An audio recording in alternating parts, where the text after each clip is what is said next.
the initial verse, living beings create deluded karma in ignorance, greed, anger, delusion, arrogance, and doubt. Right, so greed, anger, delusion, arrogance, and doubt, these are the 5 chronic afflictions. And the 5 acute afflictions are the self-extreme views. This is the view of self-extreme view, deviant views, stubborn views, and view of deviant precepts. I'll come a little bit more about this in the next slide. So being deluded and going against the principles comes the chronic and acute affliction. So, today's lesson is to understand how our afflictions come about, how they are being formed. So now let's start with this part here about, let's go back to the 12 cyclic existence. Now, in the 12 cyclic existence, when after taking birth, we got a consciousness, we got the sensory organs that are being formed, and then we come in contact, right, with the world. Now, what happened is that when contact with external conditions, and then mix up with the sensory consciousness when we form the skandhas, right, with the skandhas and the sensory consciousness. And so we begin to meet people we dislike and like. So that create feelings, which is in a skandha. Then these afflictions drive us to be unwholesome. So we have these habitual tendencies in us, and we tend to react when we encounter things we do not like. So these afflictions, Master explained, there are 5. There's 5 acute affliction trigger the 5 chronic affliction. So, so there is, we've got a 5 chronic affliction, but this comes from the 5 acute affliction. So the 5 chronic affliction arises from the 5 acute affliction. So as used in the transcript, say these are the agents that give rise to these chronic afflictions. These acute afflictions are the self, view of self, extreme views, deviant views, stubborn views, and view of deviant precepts. You may recall that I often use the word self-cherishing, and this is what it is. If we summarize all this about the view of self, it's called the self-cherishing views. The self-cherishing views, because cherish only our views, that some of these views we hold on to it. It could be extreme to some. We do not even know they are deviant, but we still cherish our views. Stubborn views, right? Because we keep holding on that we are right, and that's our view. And view of deviant precepts.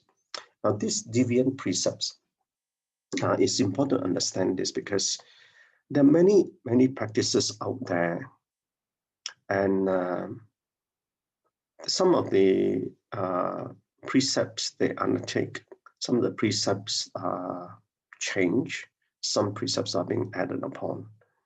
But when we become very attached to some things, that's when we do not even know that we do have these deviant precepts. And some of these precepts are even our own concordant precepts. Okay, and if you travel this spiritual journey, you'll find some of this. You will encounter this so-called deviant precepts. So therefore, it's important for us to really understand ourselves. And this is, once you fall into this, the view of self becomes self-cherishing views because the way we are doing things. And sometimes these deviant precepts come to us without even us knowing because our habitual tendencies. So this could give rise to this chronic affliction, greed, anger, ignorance, arrogance, and doubt. I explained something about self-cherishing views, so which you can read about it because the limited time for me to share this morning. So the analogy is a Master's explanation, and this is the part that Master went on to talk about the 8 different types of arrogance. And the analogy we can then understand simply as an analogy for pride and affliction of arrogance. So this arrogance, the different types of arrogance are reflecting and obviously referring to the kite and the birds. And why? Because they fly high. When they fly high, they look down, and that's a metaphor describe arrogance. And there are 8 different types of arrogance. Arrogance of strength, referring to the kite because of their own strength, and things that the others are weak. The arrogance of class, that they feel that they are class above others, and because their own heritage is great, which it refers to the owl. Arrogance of wealth, referring to the hawk, and because of the strength they control and oppress other birds. And it's a freedom, like a vulture. Eat and live in a mountain forest, flying freely around, believing they have grown grain, but the vulture is also a very big bird. The lifespan is like a crow. I didn't know this. I didn't realize that crows are filial, they feed the parents and tend to have long lives. So this is arrogance of the lifespan, when they have the long lifespan. Arrogance of intelligence, like a magpie, because believing that, but apparently a magpie is the most intelligent bird. And doing good is like a pigeon. They're arrogant of their own good deeds, although they are dull, but they do not realize that. And arrogance of the looks, like a dove, and because of the arrogance of the beauty. So all these are the 8 types of arrogance. And well, I think I was shared before, my home sisters always remind me that I'm a very arrogant person. I probably was, I think in one of my past life, I was an arrogant scholar. So that accounts for my arrogance that my home system is describing me. And I need to, of this 8, I need to take which are the 8 words I am to pass it to my home sister. So the lessons learned. The Buddha cited various personalities for our human tendencies. And so this is the tendencies and what Master trying to describe different types of birds and arrogance. And it has the ancients once said, there's not much difference between man and a beast. And these are the afflictions that we have for us to understand. That's why, if you remember the Pratyeka Buddhas, right? Pratyeka Buddha was self-realizers, and they actually have realization during the time without the Buddha. And these are the things they learn from nature. So in our minds, the 5 chronic affliction and 5 acute affliction arise from physical existence as human beings, and this is the mind, right? So we got the affliction in our mind. So after listening to all these teachings, we must eliminate the ignorance and affliction, and this is the purification of ourselves. And then we must earnestly practice the Bodhisattva path and actualize or realize the 6 parameters and advance our goal towards Buddhahood, and that's our aspiration. So if we understand the afflictions, and it's all in our mind, we purify them and we aspire to attain Buddhahood. So in contemplation,